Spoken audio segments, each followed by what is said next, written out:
Capítulo 12. Joás obedece la ley de Dios.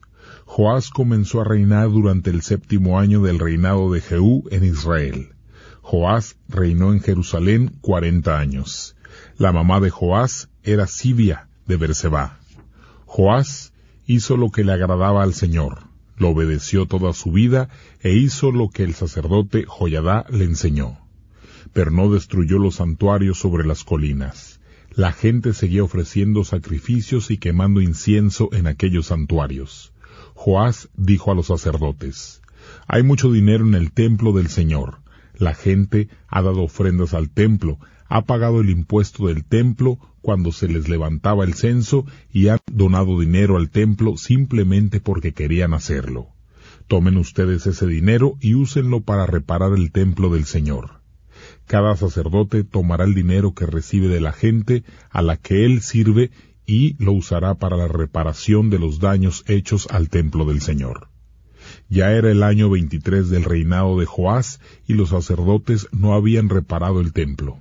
Entonces el rey Joás llamó al sacerdote Joiada y a los demás sacerdotes y les dijo: «¿Por qué no han reparado lo que hay que reparar del templo?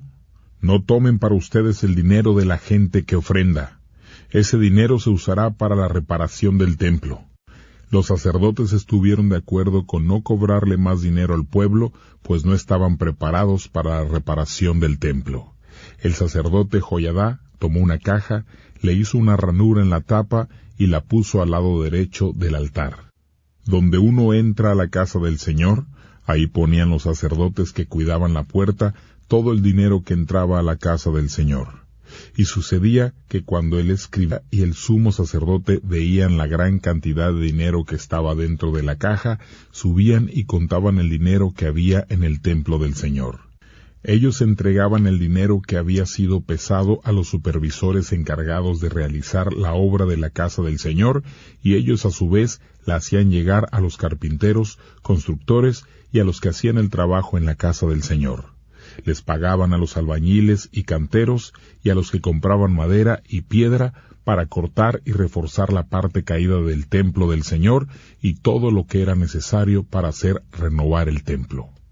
Pero con los fondos que se traían al pueblo del Señor no se hicieron fuentes de plata, despabiladeras, platos hondos, ni ninguna fuente de oro ni plata para el templo del Señor, porque la gente que realizaba la obra de reforzar el templo del Señor se la daba el dinero, y no se tuvo que pedir cuentas a los hombres que administraban el dinero para darlo a los que realizaban la obra, porque actuaban con diligencia.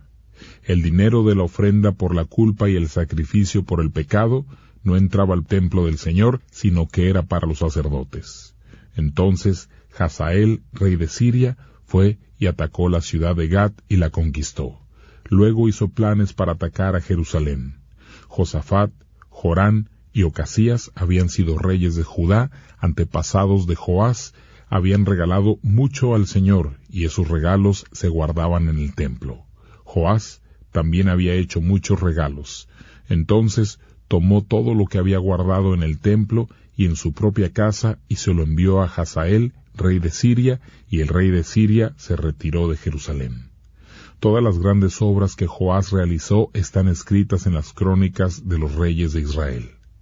Los oficiales de Joás conspiraron en su contra y lo mataron en la casa de Milo por el camino que baja hasta Sila. Josacar, hijo de Simat, y Josabat, hijo de Semer, fueron los oficiales de Joás que lo asesinaron. La gente sepultó a Joás con sus antepasados en la ciudad de David, y su hijo Amasías reinó en su lugar.